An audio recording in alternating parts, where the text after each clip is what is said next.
Hello, everybody. Welcome to the second episode of After 50. These episodes come out rare. I've only done one other one so far, but I'm excited for them when they do. So what is After 50? Well, on the channel, if you've never watched this before, I do Snap Judgment reviews, which are reviews where I am just playing 5 to 10 hours of the game, just trying to give people a quick idea of whether they're going to enjoy it off the bat or not.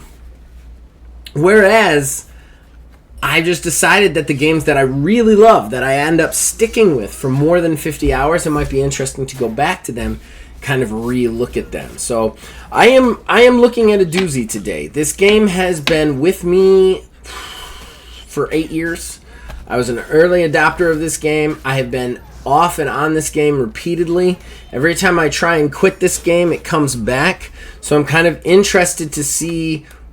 I was kind of interested to do this, to kind of share my experience with everybody, because this is just one of those that just is interwoven with the fabric of my being, I guess, not to get too flowery about it. But I am talking about Ubisoft's multiplayer brawler, For Honor. So For Honor, what is For Honor? Look, go back and watch my horrible review on this. I never actually did a Snap Judgment review. We switched from calling them horrible reviews to Snap Judgment reviews. But the original horrible review I did on it was from Marching Fire, I think. And but it was a long time ago. So I'm just going to really quickly go over it. It is 4v4, 2v2, 1v1, stuff like that. It is third person, and you are taking up the mantle of some historical-looking melee character, from knights to samurais to Vikings to all sorts of other things, regardless of whether they're periodically correct or whatever.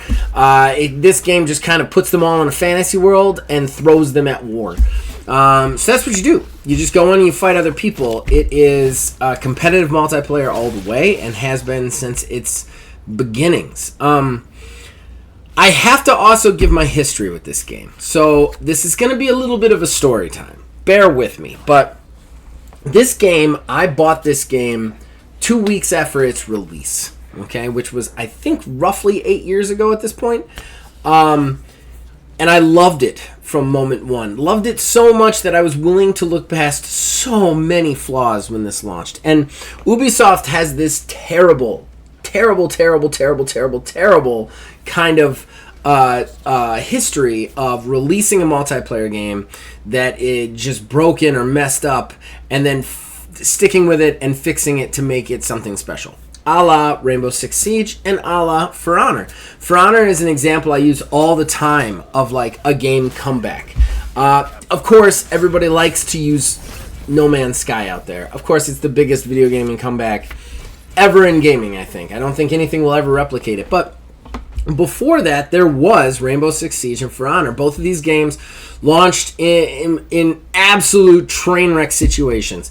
I can't speak to all the Rainbow Six Siege stuff. I think it was mostly just buggy connectivity issues and stuff. With this one, there was connectivity issues and serious balancing issues. Because, let's face it, what they were trying to accomplish here is never really been done to a level that they're doing it. You look at other third-person fighting games, right? Like Naraka Blade Point. That's a great example. All the characters are the same character. They have a couple of abilities, but none of them are really overpowered.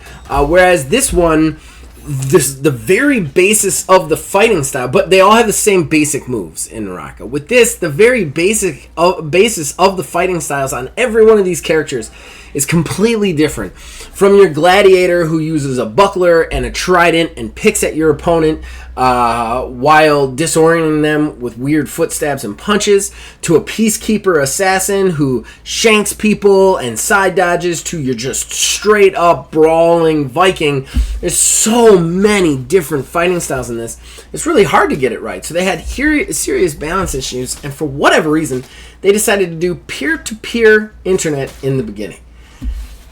But I stuck with it, even though 1 out of every 3 games ended in a disconnection. And there was so many characters that could just wipe the floor with you the minute you met them. I stuck with it, because the core concept of this game was awesome, and I could see what it was going to be. We got dedicated servers. The game became better. I really started to love it. However, then we ended up with this just terribly toxic community that would literally send me messages if they lost in a match. Like, take the time on their controller to send me hate messages if they felt that they had been ledged inappropriately. Ledging being tossing somebody over a cliff instead of beating them straight up. It's crazy. Absolutely crazy. To the point where I actually walked away from the game the first time when I let a friend of mine play For Honor while they were over at my house and I had gone to sleep, only to wake up the next morning to no less than 18 hate messages. He had never played before. He was learning the game, and they're just bashing him. I had to walk away. So I stayed away from it for a couple of years. Then, sure enough, it reared its head. It pulled me back in with Marching Fire, and then I was back on the hook. And that's when I did my new review. I got really into Shaolin, and I started to love the game all over again. I also made a decision to myself that anybody who sent me hate messages would immediately get blocked. And if I met anybody who was really good, I would go out of my way to send a message to them just saying, hey, good job. I love the way you fight. Sending the positive vibes back out. I played it for quite a while, finally walking away from it again just because I had other games. I needed to walk away from it. It was consuming too much of my time. And I have stayed away from it for many years until another buddy of mine, sure enough, comes along and he says, hey, I've never played For Honor. You want to play it? And yet again, here we go. Back on the horse. Just when I thought I was out, I get pulled back in, and I'm back into For Honor now. So this game has just advanced over the course of 8 years. There are so many characters in here. I don't even remember what the final count is. It is double digits. And I think it's above 20 at this point. It is insane, the list of variative characters that you can have in this game that you can play and get excited in. There's also a lot of different options to get the game without necessarily paying for the game right off the bat. It's in Game Pass, and it's in with the Marching Fire Edition. From what I understand from the Ultimate Edition, you get even more characters unlocked. If you're on Ultimate, but if you're on Game Pass Normal, you get all the Marching Fires and all the Vanguards unlocked. And then the game itself is not that expensive to purchase. I do want to say, though, it's a massive multiplayer online game with a lot of microtransactions. It goes without saying, I would much rather this game be a free-to-play game. Just would. So, that's my history of For Honor. My love of For Honor. I was once Diamond ranked, now fallen to a Silver 2, but still, this is my history. Now I am back into this game. I have put another 50 hours in, and just throughout the course of the 8 years, I have been off and on this game. It is just one of those that anytime I pick it up, I love it, and I'm also pretty decent at it, which creates another thing. I've never really been the best player at a game with my friends, and I would say that I am up there, at least with this. So, I do want to cover pros and cons on this and just kind of look at it from what I think the pros are nowadays and what I think the cons are nowadays. And these are all my opinion, all reviews and stuff like this are. But right off the bat, I like to go positive. So, decisive controls, variation on controls, variations in playstyle.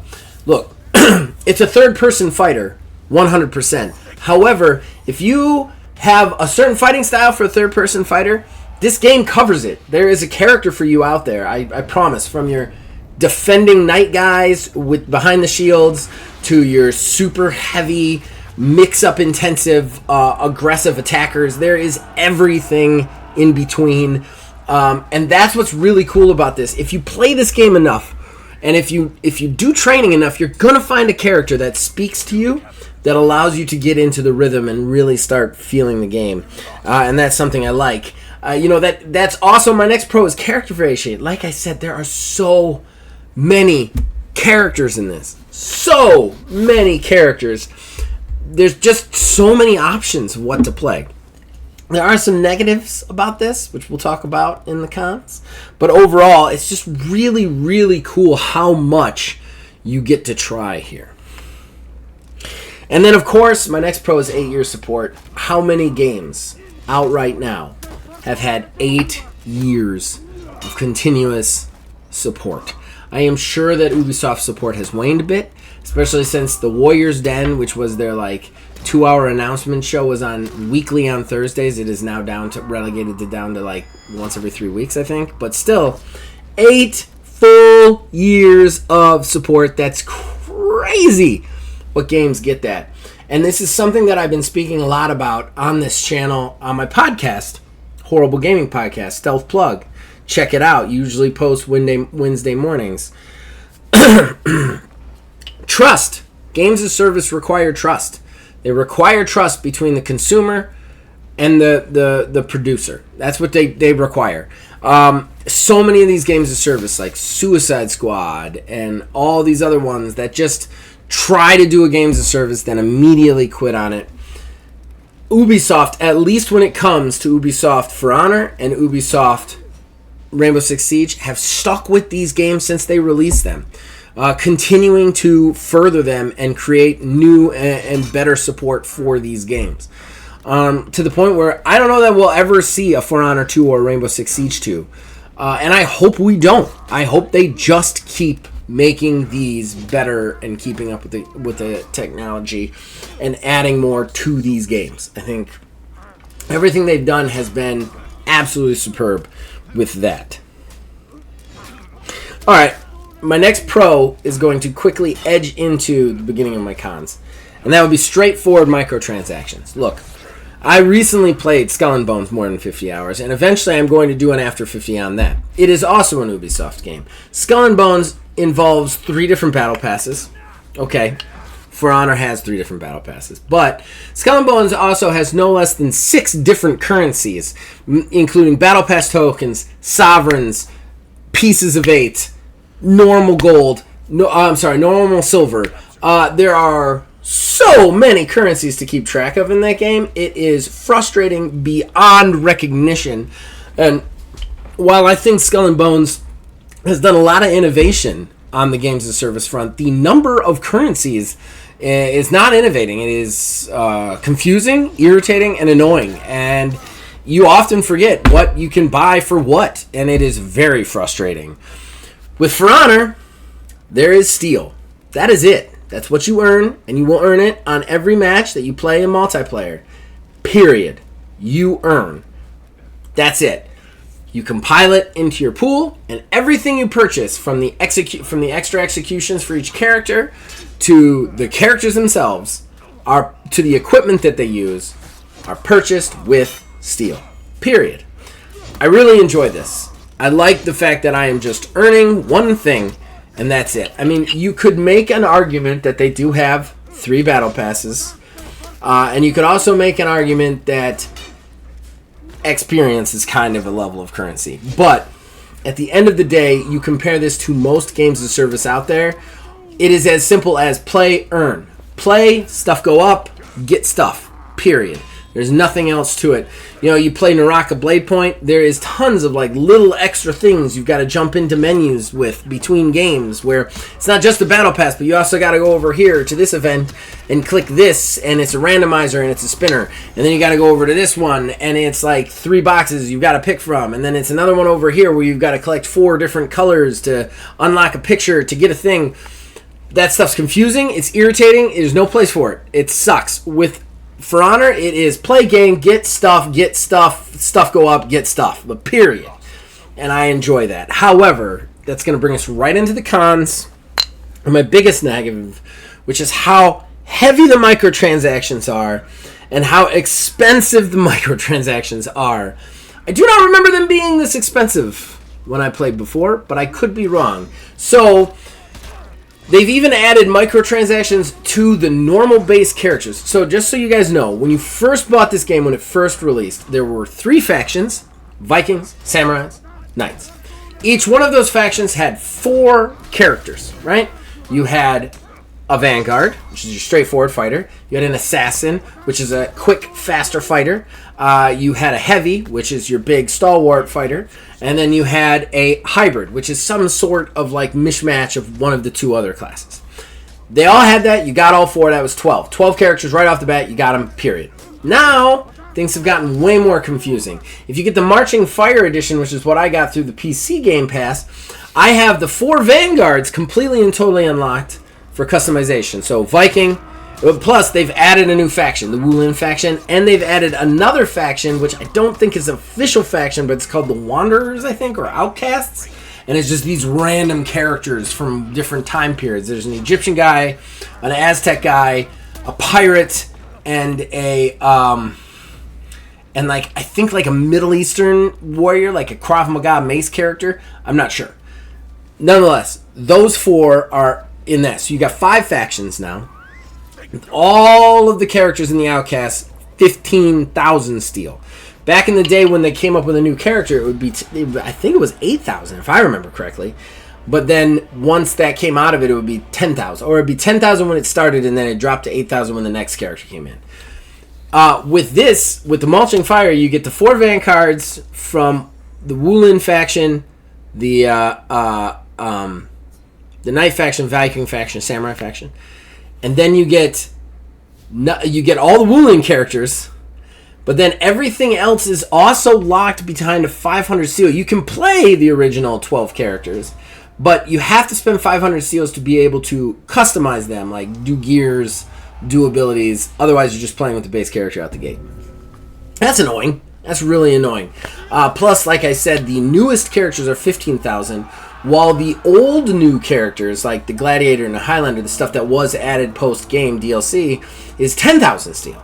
So you've got these 10,000 costs, these 15,000 costs, and then 500 cost steals now that weren't there before. So they've kind of doubled down on the microtransactions in a lot of way, and I don't love that because you have to earn a lot of steel to get that much. My next con is probably the biggest con of this game. And it is something I have experienced because I started playing with new players who hadn't played before or who had played a very small amount a long time ago and were coming back. And that is, it is very hard to adopt to this game. It's very hard to get into this game. They do not make it super easy. Yes, there's a story mode that's kind of a glorified tutorial. Yes, there is hero tactics, which you can go in and train with your character to kind of learn how to get better at them. But the character kind of field has been reduced quite a bit to the point where a lot of the people in there are already way better than anybody coming in, okay? And a lot of them I can only keep up with slightly. So you're not meeting a ton of people that is lower level, that is on your level. So if you are just coming into the game, learning the game, and then not getting frustrated and walking away from the game is very difficult. There is a heavy learning curve, especially since every one of these characters plays completely differently. And I'm not even just talking about like the different classes. The vanguards play differently from each other, very differently from the Kensai, the Warden, the Raider, and the Tianti. They all play very differently from each other, and they're the same class. It is hard to play this game, and it's hard to start playing this game. Once you're in it and you find the character that you like, and you start to stick with it, you'll start to feel the game grow. But at the beginning, you're going to eat a lot of crow, and that's not always fun for players, and that's not always conducive to keeping a very strong community going. And then finally, I do want to call out that the matchmaking, if you're going to adopt in, is a little bit slow. Like I said, I think the community is much smaller nowadays. It has been around for 8 years. I think it's still a relatively strong community for an 8-year game, but there are definitely certain mode times that you're going to be waiting 5, sometimes even 8 minutes to get into a match. Breach takes a really long time. I haven't even tried some of the less popular stuff like Tribute or 4v4 Deathmatch. Dominion still gets you in pretty fast into the game, and then Brawl and Duel are okay because it's less players that it needs to find, but less people are playing it. So there is a little bit of waiting between matches that just wasn't there before. So be prepared for some longer matchmaking. Just be prepared to check your email or something while it's going on. Okay, so this has been a long-winded one, but like I said, it was story time. I really wanted to go over my entire experience with this game. So finally, what do I want from this game going forward? I want continued support in this game. I want Ubisoft Montreal to continue to give it the love that it's been giving it for 8 years. I want ranked tournament to come back. When I played before, there was ranked tournament. It was awesome. They wouldn't do it every week, but it would be like the weekend, and it would be 16 players for a tournament, and then basically it was a bracketed tournament that the game itself would do for you. It is amazing. Seriously, especially since Ubisoft, this game specifically has the best spectator mode that has ever been. If you have friends that are playing this game, you could just hit spectate and just watch them play their game. It's awesome. That was allowed in the tournament, so you could spectate other people's matches while you were waiting for yours to start. God, I loved that. I miss it. I want it to come back. It was how I did all my ranked matches. You get some really cool loot out of it. Please bring ranked tournament mode back. And then finally, we have not gotten any new story missions since the game released. I know it's a glorified tutorial, but the story of this game, they seem very involved in it with all the cutscenes that they do, but they never really explain what the storyline is. I would love story missions to cover some of this shit. Like the Sword of Ashfeld and all these different events and moments that they have. I would love to be able to play a story mission that allowed me to kind of understand it. So I'd love more story missions at some point. That's it, guys. That's it for Honor. I love For Honor. I am playing it again. It is incredibly enjoyable. But I probably got it wrong. I do want to really quickly say I didn't call out the community here, other than in the initial, because since I've been back, I haven't noticed any hate message or anything. I am on PC. It might be harder to message hate to me, in fairness. But yeah, I haven't really noticed any like super amounts of hate. I've met some dicks in game, but other than that, I've never really met any like people who took the time to send me hate. So maybe we got a lot of those guys weeded out. I don't know. I'm probably wrong on that if you're playing on console, but my friends who play with me play on console, and they don't have any problem. I do want to shout out one other big con though that I had, and I'm kind of surprised I didn't put this on my list. But no cross progression. Come on, Ubisoft. I basically lost 100 hours switching over to PC. I had to start completely from scratch, unlocking characters and everything that I had already unlocked. They were all unlocked on my console upstairs. I am very upset about this. It's my same Ubisoft account, same everything. You know who I am. Just give me the stuff on PC that you gave me on console. It's ridiculous that I've got to regrind out my Gladiator because you guys can't remember what I've done in the past over here. So if you're somebody who was on console is thinking about playing on PC, just keep that in mind. There's no cross progression. Cross play, no cross progression. All right, that's it. I'm finally done talking about For Honor. I'm looking to do some more of these After 50s. I want to do a Skull and Bones and a couple of other games that I've played for more 50 hours. And yeah, hopefully you guys enjoy. You can check out everything we have to offer. You can contact us on Facebook at OmegaGamingDH, on Twitter at OmegaGaming9. You can join our Discord. Links in the description below. Influence this and all of our shows from there. As long as you guys keep watching, listen, we'll keep making them. And I'll see you guys on the battlefield.